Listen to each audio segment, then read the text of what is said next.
Marathi medium student, escarpment म्हणजे आपला जो सेकंड पॉईंट आहे, उच्चभूमी पाहिली, त्याच्यानंतर आहे अजस्त्र कडा. ठीक आहे. तर ब्राझीलच्या मॅपमध्ये अजस्त्र कडा हा एरिया कुठं आहे ते तुम्ही हायलाइट करायचा आहे. ठीक आहे.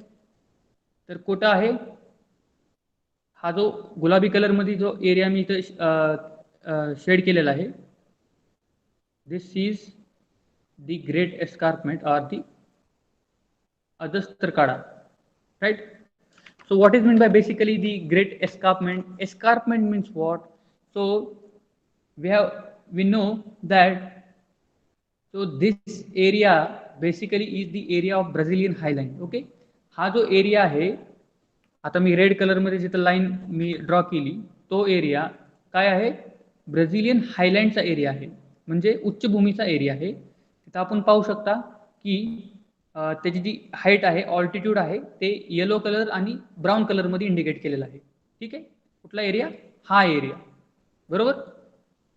आणि त्याचं ऑल्टिट्यूड आहे 500 ते 1000च्या वरती, बरोबर. 500 मीटर ते 1000 मीटरच्या वरती.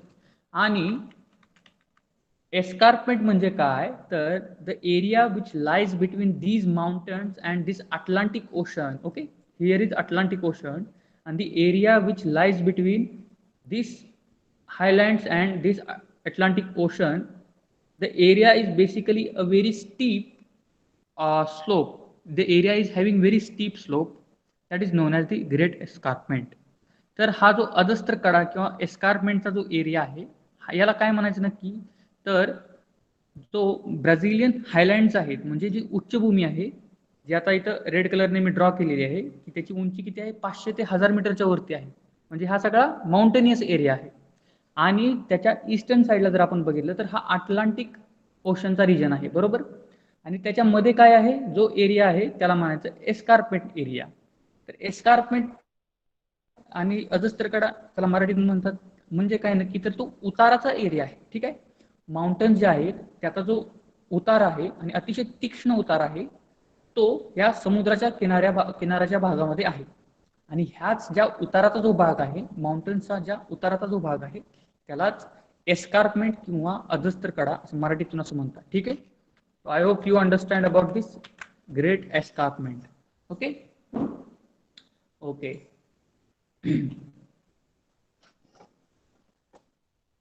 So though the area occupies very small area, the nature of its slope and effect, it has a very prominent impact on the climate. Okay, it is separate physiographic region. तुम्हाला फक्त त्या map वरती concentrate करायचं बरं. Again I tell you, you have to just concentrate on the map in your book. Okay. आणि मी इकडून read करत जाईल, तुम्हाला फक्त ते हायलाइट किंवा त्याच्यावरती फोकस करायचंय. ठीक आहे. तर हा एरिया खूप स्मॉल एरिया जरी असेल बाकीच्या ब्राझीलच्या एरियाच्या तुलनेमध्ये, परंतु nature of its slope, nature of its slope and the effect of it has on the climate makes it a separate physiographic region. Okay. परंतु हा एरिया जरी छोटा असला तरी याचा खूप it has a very prominent effect on the climate of Brazil. Okay, and it has its separate physiographical importance also. The eastern side of highlands is demarcated because of the escarpment. So the eastern side of the highlands are demarcated. Demarcated means what? Demarcated means basically separates or make a border between highlands and the eastern side of highlands and the other area which is lie east part of that highland is demarcated by this escarpment, right?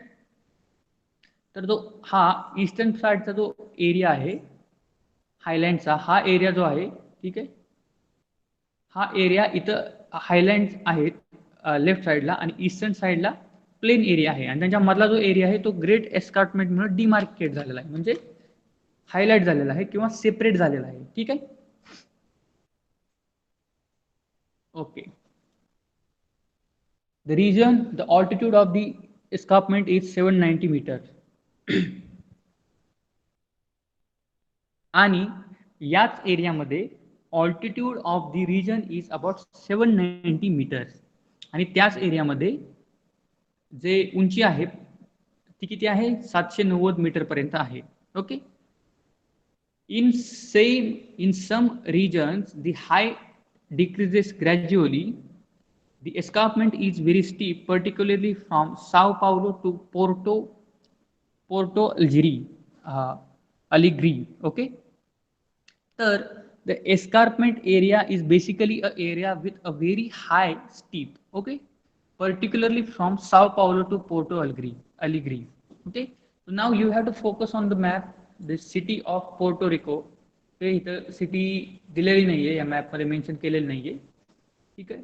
तर तुमच्याकडे दुसरा map असेल, तुमच्याकडे atlas असेल, तर त्याच्यामध्ये तुम्ही पाहू शकता. तर जो स्टीप आहे, स्लोप जो आहे एस्कार्पमेंटचा, जो जी कडा आहे, ठीक आहे, त्याचा जो स्लोप आहे किंवा त्याचा जो उतार आहे हा खूप तीक्ष्ण आहे. कुठून कुठपर्यंत? From the city of Sao Paulo to Porto Alegre. Right. The escarpment act as a barrier to the southeast trade winds, giving rise to the rain shadow area of the northeastern part of the highlands. The region on the north of area is called as a drought quadrilateral. Okay. तर तुम्ही जर बघितलं, if you C, हा जो area आहे एस्कार्पमेंटचा, म्हणजे जो अधस्त्र कडाचा जो एरिया आहे हा, इट डिवाइड्स, और याच्यामुळे काय होतं, इकडून येणारे जे विंड्स आहेत, okay, it makes a divide between this area and this area. Okay. So इकडून येणाऱ्या ज्या विंड्स आहेत त्या हा जो इस्कार्पमेंटचा जो एरिया आहे, अजस्त्र कडाचा जे माउंटन्स आहेत त्याच्यामुळे इथं आडला जातो. आणि हा जो एरिया आहे ब्राझीलचा, it is called as a rain shadow area. जे ढग आहेत ते या एरियामध्ये अडून राहतात, त्याच्यामुळे हा एरियामध्ये पाऊस जास्त पडत नाही आणि हा रेन शॅडो एरिया आहे. ठीक आहे. म्हणजे तिथं फक्त ढगाळ वातावरण राहतं आणि ढग निघून जातात, पण पाऊस जास्त पडत नाही. ठीक आहे.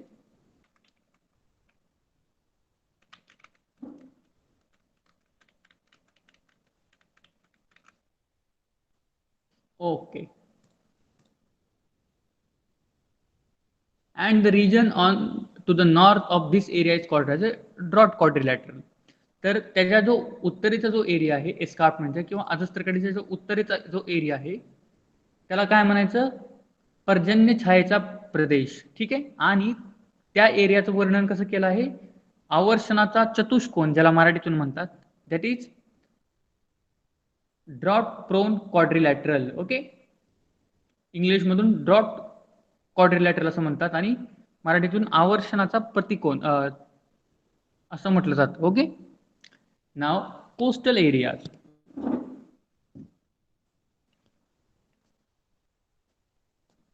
M I audible to you? माझा आवाज येतोय का तुमच्यापर्यंत? Am I clearly audible to you?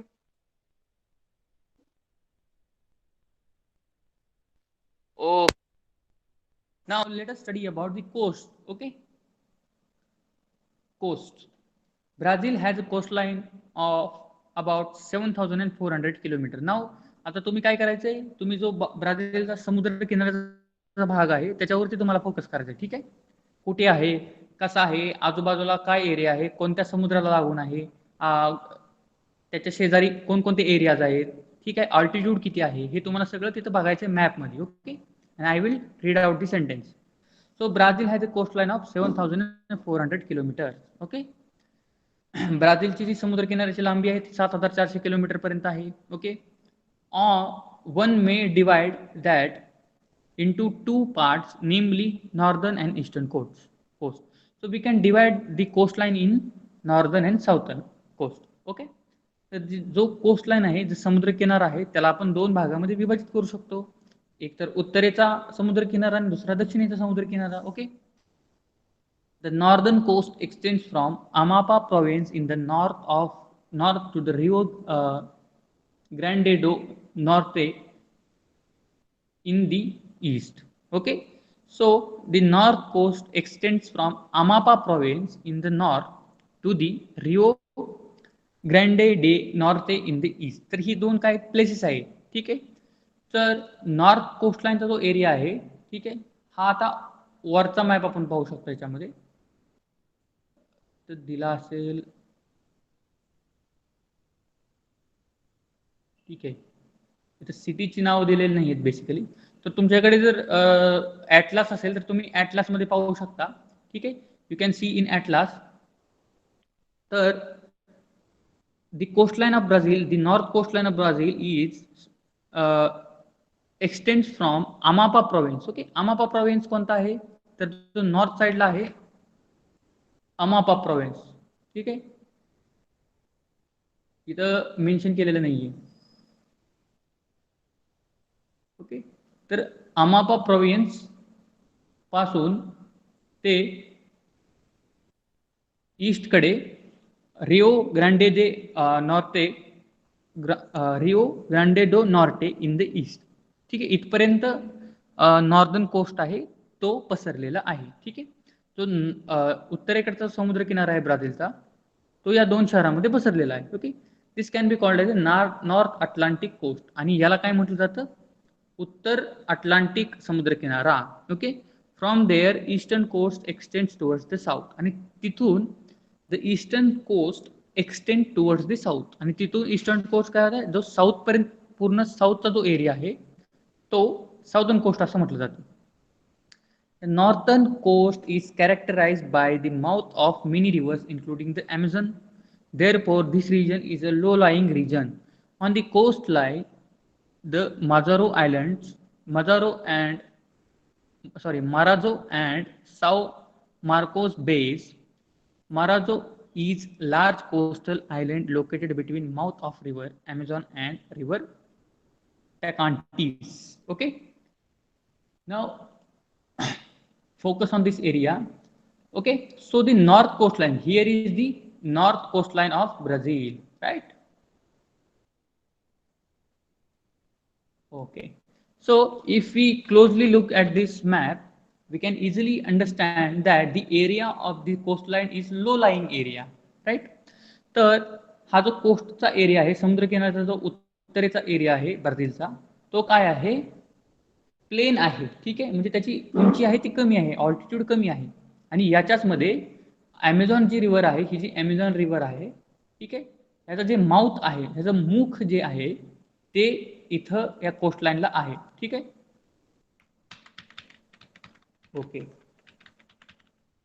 आणि हा जो एरिया आहे कोस्टलाईनचा, इथे नदीचं इनलँड एक आयलंड पण बनलेलं आहे. ठीक आहे, एक बेट आहे इथे. ठीक आहे, हे माराजो जे आयलंड आहे ते इथे बनलेलं आहे अलॉंग दी नॉर्दर्न कोस्टलाईन. उत्तरेकडचा जो समुद्र किनारा आहे तिथे ॲमेझॉन नदीचं जिथे समुद्राला मिळते तिथे हे माराजो आयलंड म्हणजे माराजो बेट बनलेला आहे. ठीक आहे. Okay, the eastern coast receives large number of smaller rivers. The only major river which meets the Atlantic Ocean here is the São Francisco. The Brazilian coast is characterized by a large number of beaches and the sand dune complexes. The Brazilian coast is protected in some areas by coral reefs and atoll islands. Now let us study about the southern coast. Okay, तर जो हा दक्षिणेकडचा जो समुद्र किनारा आहे हा, याच्यामध्ये काही नद्या पण इथं, सॅन फ्रान्सिस्को नावाची नदी आहे ती इथं समुद्राला मिळते ह्या एरियामध्ये. ठीक आहे, जर तुम्ही नदीचा जो मॅप बघितला आपला, ठीक आहे, ब्राझीलच्या नद्यांचा जो मॅप आहे तो आपण पाहू शकतो. ठीक आहे, हे बघा, this is San Francisco river, right. So this is a major river that is flown or that meets the Atlantic Ocean at the eastern or the southern coast of the Brazil. बरोबर. तर ती San Francisco नदी आहे, दक्षिणेकडचा जो समुद्र किनारा आहे तिथे मिळते. Okay,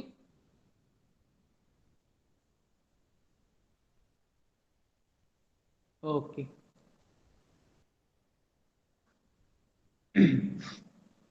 Brazilian coast is characterized by large number of beaches and sand dunes complexes.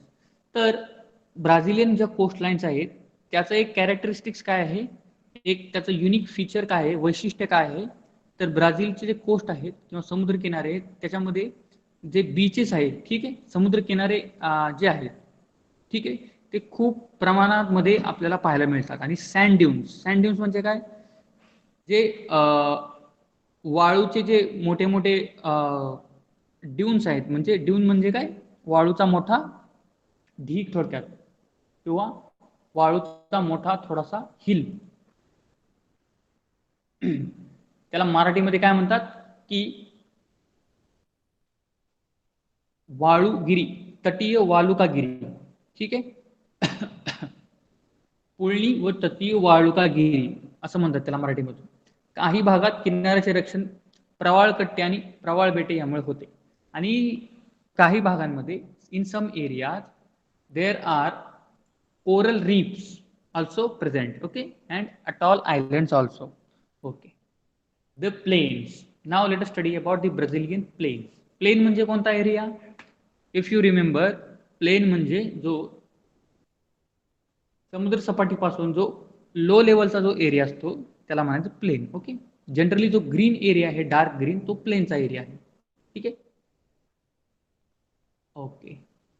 The plains in Brazil are confined to two areas, namely Amazon Basin in the north and Paraguay-Paraná source region in the southwest. Amazon plains lying between the two highlands from the largest plain land of Brazil. Okay. Now you have to concentrate on the Amazon River Basin. Amazon River Basin कोठं आहे, ते map मध्ये जर तुम्ही concentrate करा त्याच्यावरती, and let us try to find out where it is situated. Okay. So, आणि also Parana, Paraguay Parana source region in the south west मध्ये जो पराना आणि पॅराग्वे नदीचा जो रिजन आहे, ठीक आहे, ही आहे पराना नदी, ठीक आहे, आणि पॅराग्वे नदी इकडं. हा जो एरिया आहे, हा जो एरिया आहे, ठीक आहे, बेसिकली हा एरिया आणि हा एरिया, हे जे दोन एरियाज आहेत, हे दोन एरियाज आहेत, ते प्लेन्सचे एरिया आहेत, बरोबर. These are the areas covered by planes.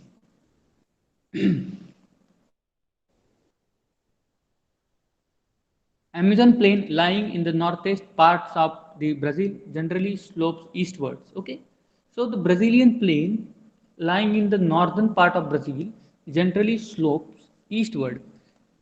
तर ब्राझिलियन जो अमेझॉन जो प्लेन आहे, अमेझॉनचा जो मैदानी प्रदेश आहे, तो काय आहे, तो ईस्टवर्ड म्हणजे पूर्वेकडे त्याचा स्लोप आहे, तो पूर्वेकडे जात आहे, ठीक आहे. The Amazon basin is quite wide in the west,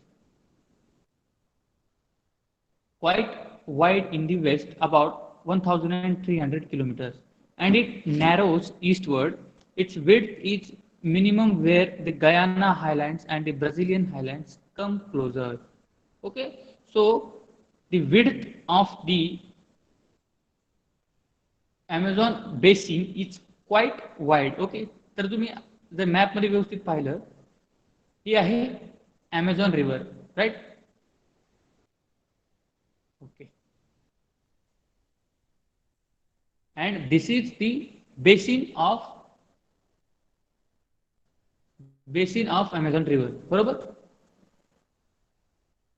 okay.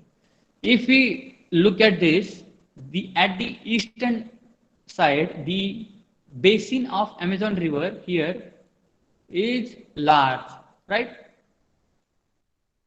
and at the eastern side it is narrow. Okay, तर आपण इथं बघितलं मॅप मध्ये, सगळ्यांना मॅप दिसतोय व्यवस्थित,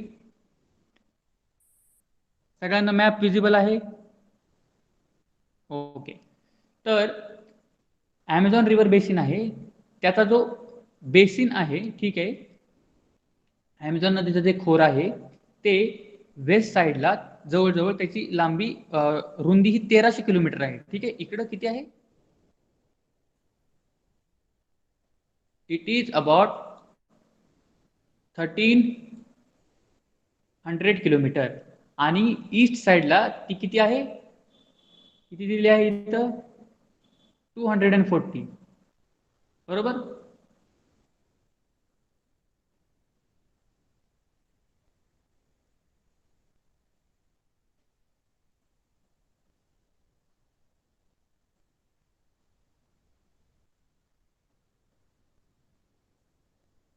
240, right.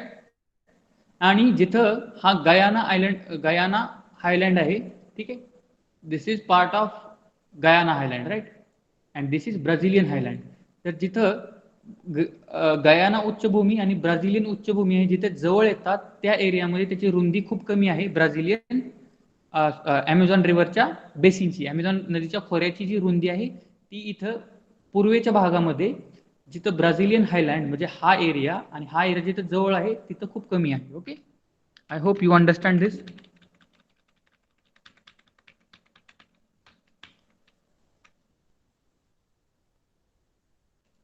Okay. As river approaches to the Atlantic Ocean, the width of the plain increases. Okay. आणि त्याच्यानंतर पुढे width of the plain increases जशी जशी रिव्हर अटलांटिक ओशनला जाऊन मिळते. ठीक आहे. तर तुम्ही इथं बघितलं आणि इथून पुढे विड्थ काय होते, इन्क्रीज झालेली आहे, right. If you see here the width of the Amazon has increased here. Okay. Okay. The area there are mostly forested areas and largely inaccessible due to the frequent flooding and dense undergrowth. ठीक है. Most of the Amazon plains are covered by the tropical rainforest. The most of the area of Amazon river basin is covered by forest. Okay, as you can see in the map also. Okay, the largely inaccessible due to frequent floodings and dense undergrowth. Okay, most of the Amazon plains are covered by tropical rainforest. तर जो Amazonचा जो बेसिनचा जो area आहे तो most of the काय आहे, dense forest म्हणजे अतिशय घनदाट जंगल आहेत Amazon नदीच्या खोऱ्यामध्ये. ठीक आहे. तुम्ही ऐकलं पण असेल किंवा पाहिलंही असेल टीव्ही मध्ये की Amazonची जंगल आहेत ती खूप घनदाट आहे. ठीक आहे. आणि लार्जली इनएक्सेसिबल आहे, कारण तिथे नदीला कायम पूर वगैरे येतो, त्याच्यामुळे तिथला जो एरिया आहे हा कायम इनएक्सेसिबल आहे, म्हणजे तिथं जाऊ शकत नाही आपण जास्तीत जास्त एरियामध्ये. ठीक आहे. Most of the Amazon plains are covered by the tropical rainforest. आणि sir, I have network issue. Okay, if you have a network issue, solve at your side. We cannot do anything here. Okay. तर Amazonचा जो most of the area आहे, प्लेनचा जो area आहे त्याच्यामध्ये काय आहे, ट्रॉपिकल रेन फॉरेस्ट आहे. ठीक आहे.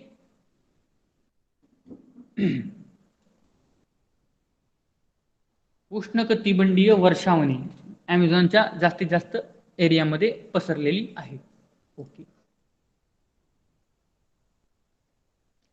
The other plains in Brazil are located to the southwestern parts of highland. They form the source region of Paraguay and Parana rivers. The source region of Paraguay and slopes towards the south, while this source region of the Parana slopes toward the southwest. Now you have to focus on the Paraguay and Parana river. आता तुम्हाला south वेस्टला यायचं आहे. ठीक आहे. दक्षिण पश्चिम भागामध्ये जी Paraguay आणि पराना रिव्हर आहे त्याच्यावरती तुम्हाला फोकस करायचं तुमच्या मॅपमध्ये. Okay. They form the source region of Paraguay and Parana river. जो साऊथ वेस्टर्न पार्टचा जो प्लेन एरिया आहे, ठीक आहे, कोणता, जसं मी तुम्हाला मॅपमध्ये इथे दाखवलं होतं अगोदर. ठीक आहे.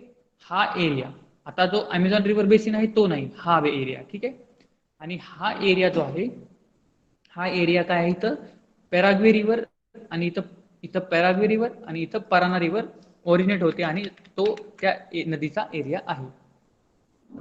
Okay.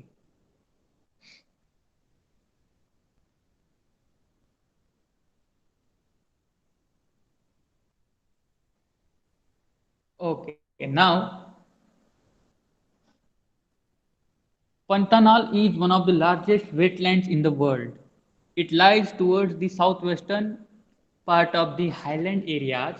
It is a region of swamps and marshes in the northwestern Mato Grosso to Sul in Brazil and extend into Argentina too. Okay.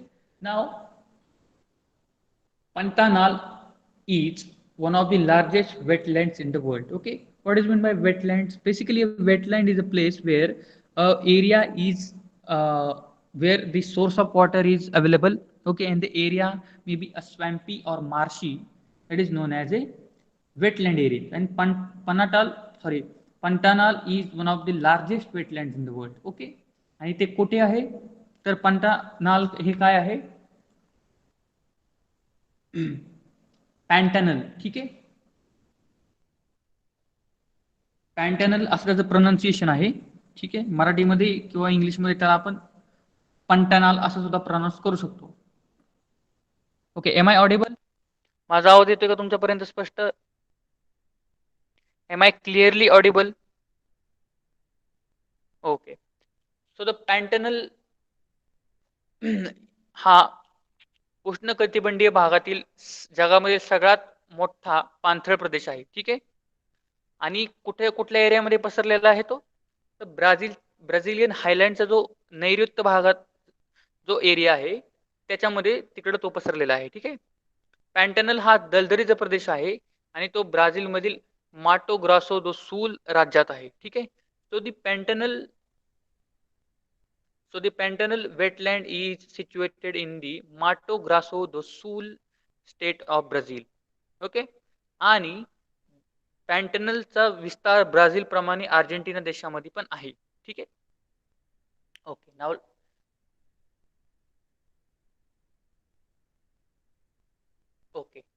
Now let us try to understand the last topic of the physiography of Brazil, that is islands, that is Dweep Samuha. Beside the mainland, some islands are also included in Brazil. They can be classified into coastal islands and marine islands. Okay, so beside mainlands, some islands are also included in Brazil. They can be classified into coastal islands and the marine islands. So there are basically two types of island. First one is mainland islands. Okay, the other is the coastal islands and the marine islands. तर ब्राझीलचे जे द्वीपसमूह आहेत ते 3 भागामध्ये आपण त्याला divide करू शकतो. मुख्य भूमीमध्ये पण काय काय जे बेटे आहेत ते सुद्धा आहेत. त्याच्यानंतर सागरी बेटे आणि किनारी बेटे. ठीक आहे. किनाऱ्यावरती असणारे काय बेटांना काय म्हणायचं? These are the coastal islands and the समुद्रामध्ये असणारे बेटे म्हणजे काय? दॅट इज आयलँड समुद्रामध्ये आहेत त्यांना काय म्हणायचं? These are marine islands. Okay. Now most of the coastal islands have formed due to deposition. Okay. तर जास्तीत जास्त जे कोस्टल एरियाज आहेत ब्राझीलचे ते कशामुळे फॉर्म झालेले आहेत? संचयातून. ओके. संचय म्हणजे काय? नदी तिच्यासोबत जो गाळ वाहून आणते त्याचा संचय. Okay. That is non as deposition. Marine islands were a part of mainland. They are more than 300 kilometers away from the mainland in the Atlantic Ocean. So the marine islands म्हणजे काय? समुद्री बेटे म्हणजे काय? ओके. जी the islands which are 300 kilometers away from the mainland in the Atlantic Ocean. Atlantic समुद्रामध्ये, Atlantic महासागरामध्ये समुद्र किनाऱ्यापासून 300 किलोमीटरच्या पुढे जे बेटे आहेत ती समुद्री बेटे असं त्यांना समजलं जातं. Okay. These islands are the mostly rocky and they are the top of the submerged mountains. The islands near the coast of the South Atlantic Ocean are coral islands and they are called atoll. Okay. Basically the islands which are basically the marine islands are the top of the mountains which are submerged into the ocean. Okay. Here is very interesting fact that समुद्रामध्ये ज्यावेळी एखादा जो mountain आहे, एखादा पर्वत आहे तो बुडलेला असतो आणि त्याचा फक्त टीप जो त्याचा वरचा भाग आहे तो फक्त पाण्याच्या वरती असतो. तो बेसिकली काय आहे? त्याला म्हणायचं आयलंड किंवा तो बेटे असतात समुद्रामधले. ठीक आहे. बेसिकली समुद्रातली बेटे म्हणजे काय आहेत? ते समुद्रातले पर्वत आहेत पण त्यांचा जो वरचा एरिया आहे तो पाण्याच्या वरती आलेला आहे त्याच्यामुळे त्याच्यावरती झाडं वगैरे प्राणी पक्षी सगळेजण राहू शकतात आणि ती बेटे झालेली आहेत. ओके ओके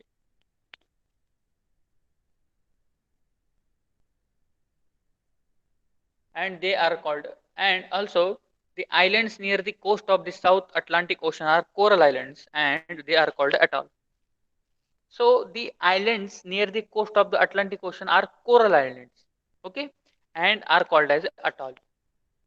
तर दक्षिण अटलांटिक महासागराच्या किनारी भागातली जी बेटे आहेत ती प्रवाळ बेटे आहेत, ठीक आहे, आणि त्यांना कंकण द्वीप असं सुद्धा म्हणतात.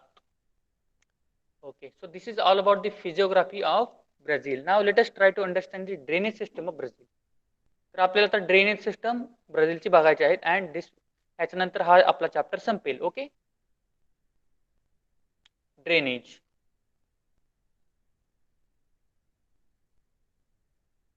ओके नाव आता तुम्हाला काय करायचं, हा मॅप नाही बघायचा, आता तुम्हाला हा मॅप बघायचा आहे. कोणता? हा map. Okay please focus on this map. सगळ्यांनी बुकमध्ये, तुमच्या बुकमध्ये हा मॅप काढायचा आहे, किंवा ॲटलस तुम्ही घेऊन बसला असाल तर तुमचा ब्राझीलचा मॅप काढायचा आहे त्याच्यामध्ये, ठीक आहे. आणि बुक असेल तर बुकमध्ये हा मॅप काढायचा आहे, हा हे पेज काढायचं आहे तुम्हाला सगळ्यांना. सगळ्यांनी काढलं का? Please write it down your notebook chat box. Please focus on this page number and this map only. Okay, I will read it down all the drainage system and you just have to highlight here. Okay, तुम्हाला फक्त इथं highlight करायचं आहे, म्हणजे थोडक्यात इथं लक्ष द्यायचं आहे ह्या मॅप मध्ये. ठीक आहे ओके ड्रेनेज जल प्रणाली. Map showing major rivers of the Brazil and India are shown in this figure. Okay. Take two tracing papers and the paper drainage basin maps and Amazon and Ganga and name the basin. Okay. Write a comparative note on the basins of Ganga and Amazon river. You may consider following points for the comparison. So basically here they told us to compare between Ganga and Amazon river. Okay. तुम्हाला काय करायचं, एक page घ्यायचंय, त्याच्यावरती गंगा आणि Amazon river आहे, त्यांच्याबद्दल माहिती लिहायची आहे. कशाच्या आधारे? तर you have to write the information according to this point, size and catchment area. Okay पाणलोट क्षेत्राचे आकारमान. ओके अजून काय? खोरे व त्याच्या देशातील सापेक्ष स्थान, नद्यांचे उगम क्षेत्र, नद्यांची दिशा, प्रमुख नद्या उपनद्या व त्यांची दिशा आणि इतर मुद्दे. हे तुम्हाला काय करायचंय, गंगा आणि अमेझॉन बद्दल लिहायचं आहे. Okay so you have to write down the comparison between Ganga and Amazon river according to the size and catchment area, their relative location and respective countries, then headwater regions and the rivers, then orientation of the rivers, then major tributaries and their orientation. Okay and other points. And जर तुम्हाला if you want more information, that is some data, if you want you can use this table also. ठीक आहे तुम्ही हा table use करू शकता जर तुम्हाला आणखी डेटा हवा असेल तर. ओके नाव जिओग्राफिकल एक्सप्लेनेशन. भौगोलिक माहिती, भौगोलिक स्पष्टीकरण. Drainage of Brazil. As far as drainage in Brazil is concerned, there are three major river basins: Amazon Basin, Paraguay Parana system of the southwest, and Sao Francisco in the eastern part of the highlands in the other regions of the coast. Okay. So आता map मध्ये लक्ष द्या. ब्राझीलचा ज्यावेळेस आपण drainage system बघतो, तर ब्राझीलच्या drainage system मध्ये सगळ्यात महत्वाची ड्रेनेज सिस्टम कुठली आहे? First one is here the Amazon river basin system, right? Second one is here the Paraguay and Parana river basin system, and the third one is here the Sao Francisco river basin system. Okay, हा तीन river basin ज्या आहेत, river basins आहेत किंवा नद्यांचे खोरे आहे, जलप्रणाली आहे, या तीन नद्यांची महत्वाची आहे. ओके जसं आपण इंडियाच्या मॅपमध्ये कोणकोणत्या महत्वाच्या जलप्रणाली होत्या, please write it down in chat box. If you remember, we have studied about the main important drainage of India. Okay, what kind of drainage we have studied about in it as far as India is concerned? Please write it down in chat box. भारताच्या भारताचा आपण जे शिकलो जलप्रणाली, त्याच्यामध्ये आपण कोणकोणत्या नद्यांच्या खोऱ्यांबद्दल आपण पाहिलं होतं, कोणकोणत्या नद्यांच्या जलप्रणालीबद्दल पाहिलं होतं. जसं आपण इथं Amazon river basin, Sao Francisco आणि पराना आणि पराग्वे रिव्हर बद्दल आपण बघतोय. ठीक आहे, तुम्ही चॅट बॉक्स मध्ये लिहा. Okay, Brahmaputra, Ganga, these are the main river basin areas of India, right? Ganga, Indus and Brahmaputra, right? Bhairavi. Okay. Also we have studied about the eastern flowing river and western flowing river, right? हे पण आपण एक classification शिकलो होतो. अरबी समुद्राला जाऊन मिळणाऱ्या नद्या आणि बंगालच्या उपसागराला जाऊन मिळणाऱ्या नद्या. ठीक आहे. त्याच्यानंतर आपण शिकलो होतो peninsular rivers and Himalayan river. हिमालयामध्ये उगम पावणाऱ्या नद्या आणि पेनिन्सुला द्वीपकल्पामध्ये उगम पावणाऱ्या नद्या, ते आपण शिकलो होतो. सेम आपल्याला असं ब्राझील बद्दल शिकायचं आहे. ठीक आहे. Okay. So 3 main river basin आपण इथे हायलाइट केली. We have highlighted the 3 main river basin. Now let us study one by one. Amazon river basin. आता अमेझॉन रिव्हर बेसिन वरती फोकस करा. Amazon basin. Amazon collects its headwater from eastern slope of the Andes mountains in the Peru. Amazon river receives huge discharge. Okay, so Amazon river basically receives its headwater from the Andes mountain system. Okay, so here at the western side, आता इथं ह्या map मध्ये दिसत नाहीये, पण ह्या western साइडला इकडे अर्जेंटिना, पेरू वगैरे देश आहेत. ठीक आहे. इथं अँडीज नावाची माउंटेन रेंज आहे. जशी हिमालय माउंटेन रेंज आहे भारतामध्ये, नावाची माउंटेन रेंज आहे. आणि इथून अमेझॉन रिव्हर उगम पावते आणि हा जो तिचा कॅचमेंट एरिया आहे, म्हणजे तिला ज्या नद्या मिळतात त्यांचा जो उगम स्थान आहे, हा आहे तिचा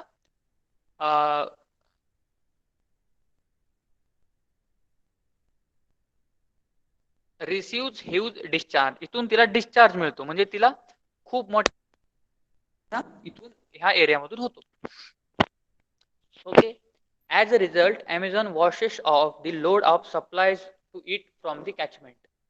आणि त्याच्यामुळे काय होतं की अमेझॉन नदी आहे त्याच्यासोबत खूप मोठ्या प्रमाणात बऱ्याचशा गोष्टी वाहून नेते. Consequently sediments are not deposited even at the mouth. A dense network of distributaries which at characteristic features of the river mouth areas is by and large absent in the mouth region of Amazon. Okay. Distributaries, this you have already studied about when the large areas or the large rivers, when they meet to ocean, they form distributaries at their mouth. Okay. जेव्हा आपली गंगा नदी आपण बघितलं, ब्रह्मपुत्र नदी बघितली, जेव्हा गंगा नदी समुद्राला बंगालच्या उपसागराला मिळत होती, त्यावेळेस ती काय बनवत होती, त्रिभुज प्रदेश आणि तिच्या डिस्ट्रीब्युटरीज बनत होत्या. म्हणजे नदीच्या अनेक नद्या बनवून त्या शेवटी समुद्राला जाऊन मिळायच्या. ओके. तर हे जे वैशिष्ट्य आहे, this characteristic feature is absent in Amazon river. Okay. Instead, we find a size series of islands developed along the mouth of Amazon beyond the coastline of Atlantic Ocean. Okay. तर त्याच्याऐवजी आपल्याला काय पाहायला मिळतं, the islands developed on the along the mouth of Amazon beyond the coastline of Atlantic Ocean. Now you have to focus on the islands that has formed on the mouth of the Amazon river. Okay. So Amazon riverच्या मुखाशी आपल्याला खूप प्रकारची बेटे पाहायला मिळतात. Okay. It will be interesting to note at the mouth of the width of Amazon channel is 150 kilometer. Take into consideration place which is 150 kilometer away from your home, you will be get an idea of width. Most of the course of the Amazon river is suitable for the navigation. So at the mouth of the area of Amazon here, the width of Amazon river is 150 kilometers. Okay. तर 150 kilometre. ठीक आहे. 150 kilometre म्हणजे 150 kilometre किती distance आहे, मुंबई ते Pune 150 kilometre आहे. ठीक आहे. तर तेवढा एरिया आहे ज्यावेळेस अमेझॉन रिव्हर समुद्राला जाऊन मिळते, त्याच्या मुखाशी 150 किलोमीटरच्या एरियामध्ये ती पसरते. ठीक आहे. इथं बघा, हा जो एरिया आहे, ठीक आहे, हा जो एरिया आहे अमेझॉन रिव्हर इथं मिळते, हा जवळजवळ 150 किलोमीटरच्या एरियामध्ये ती अशी पसरली जाते, त्याची विड्थ बनते. ठीक आहे. Okay.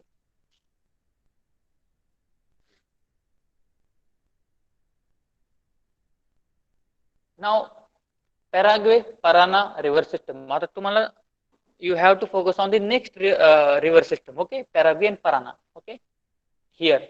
Okay, this river basin system.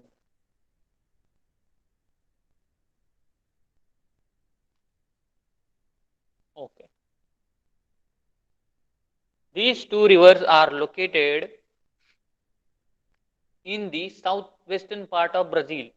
Both the rivers from the catchment of the river Plata in Argentina, these two rivers and river Uruguay in extreme south of the highlands collect their headwaters from the south portion of the highlands. Okay, so these two rivers are located in the southwestern part of the Brazil, right? तर त्या ब्राझीलच्या कुठल्या भागामध्ये आहेत तर त्या ब्राझीलच्या जसं आपण इथं पाहू शकतो मॅपमध्ये तर पॅराग्वे आणि पॅराना ह्या दोन ज्या नद्या आहेत त्या ब्राझीलच्या नैऋत्य भागात आढळतात म्हणजे south western part of Brazil. ठीक आहे.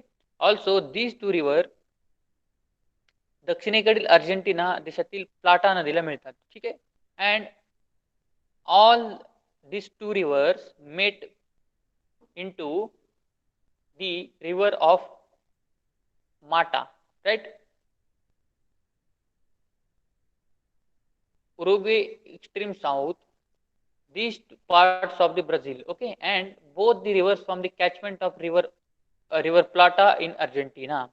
आणि शेवटी ह्या दोन नद्या आहेत त्या पुढे जाऊन अर्जेंटिनामध्ये प्लाटा या नदीला मिळतात. Okay, these two rivers and river Uruguay is extreme south of the highlands collect their headwaters from the southern portion of the highland.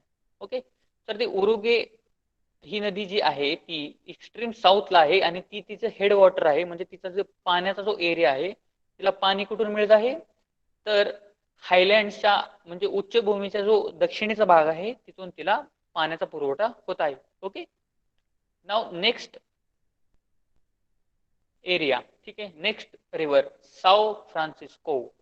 Okay, now you have to focus on which part.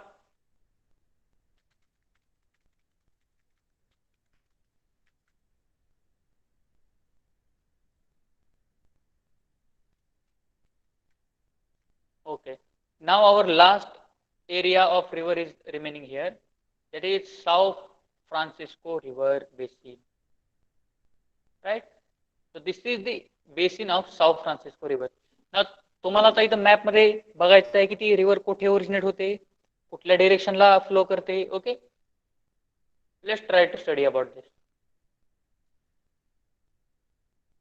Okay, it is the third important river of Brazil. The entire basin of the river is within Brazil. It occupies the eastern portion of the highlands. The river flows towards the north for a distance about 1000 km over the plateau and then takes a sharp eastward into enter the coastal strip along the Atlantic Ocean. Okay, so the Sao Francisco is the third important river in Brazil. तिसरी महत्वाची नदी आहे ब्राझीलमध्ये कोणती, Sao Francisco. The entire basin of this river is within Brazil. याचं जे पूर्णपणे जो ह्याचा खोर आहे नदीचं ते ब्राझीलमध्येच आहे. ठीक आहे, जसं तुम्ही पराग्वे पॅराना रिव्हर बघितली ती ब्राझीलमध्ये उगम पावते परंतु ती अर्जेंटिनामध्ये जाते परत. जशी ॲमेझॉन रिव्हर बघितली, ॲमेझॉन रिव्हर ही पेरूमध्ये आणि तिकडं पश्चिमेकडचे जो देश आहे त्याच्यामधून वाहत ब्राझीलमध्ये येते. पण साओ फ्रान्सिस्को जी नदी आहे तिचं पूर्ण एरिया हा ब्राझीलमध्येच आहे. ओके, हे तुम्ही पाहू शकता, इझिली अंडरस्टँड करू शकता त्या मॅप मधून. It occupies the eastern portion of the highlands. The river flows towards the north for the distance about 1000 kilometre over the plateau. Okay, तर सुरुवातीला ती नदी नॉर्थ साइडला किंवा उत्तरेकडे फ्लो होते. ठीक आहे, उत्तरेकडे ती फ्लो होते. राईट, बरोबर. The river flows towards the north for a distance of 1000 kilometre. 1000 kilometre distance पर्यंत ती उत्तरेकडे फ्लो होते. Right, over the plateau and takes the sharp eastward turn to enter the coastal strip along the Atlantic ocean. आणि उत्तरेकडे ती वाहत असताना अचानक ती काय करते, शार्प टर्न घेते आणि eastern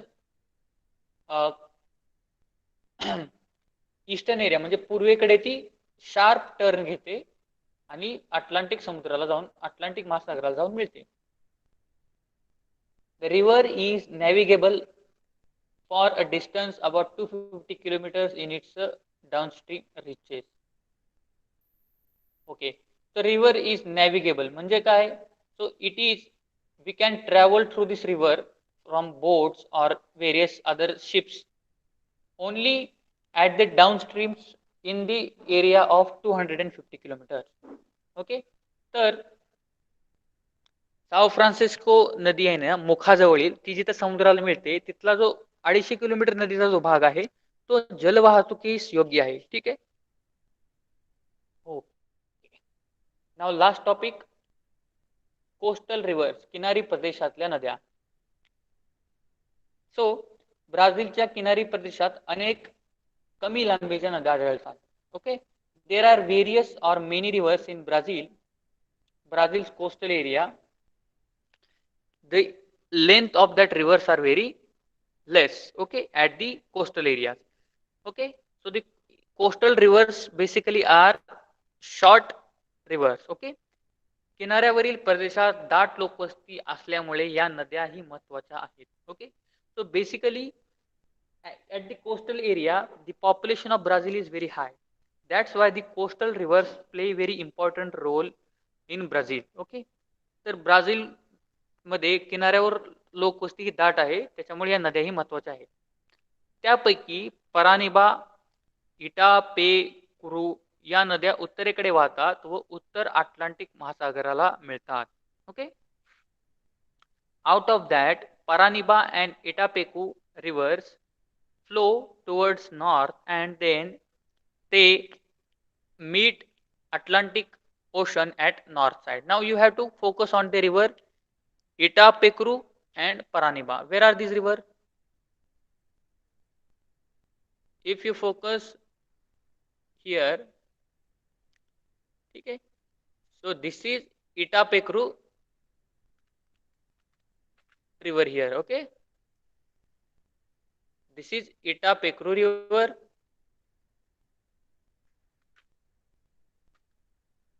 and this is Paraniba, right? या उत्तरेकडे दॅट इज नॉर्थ साइडला जाऊन समुद्राला जाऊन मिळतात. Okay,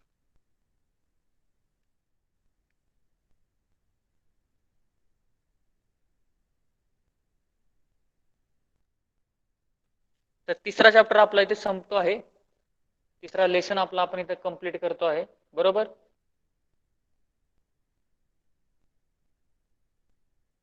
okay, so we have completed our third chapter here. Okay,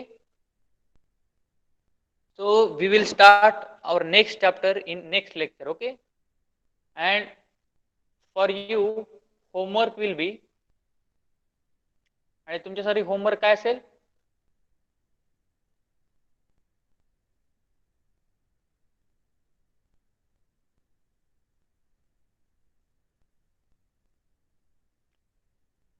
so question number 3 will be your homework. Okay,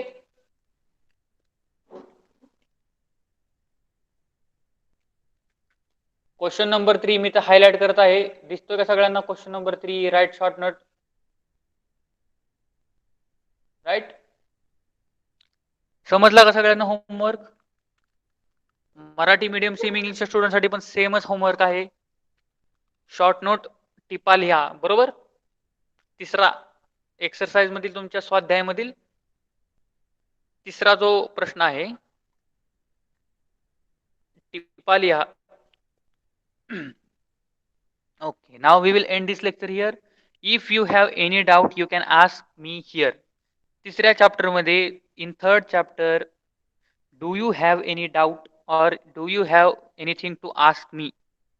तुम्हाला काही डाउट्स विचारायचे असतील, तुमचे काही क्वेश्चन्स असतील तर यू कॅन आस्क डिरेक्टली तुम्ही तुमचं नाव लिहू शकता आणि मी तुम्हाला परमिशन देईन, तुम्ही माईक चालू करून विचारू शकता if you have any doubts.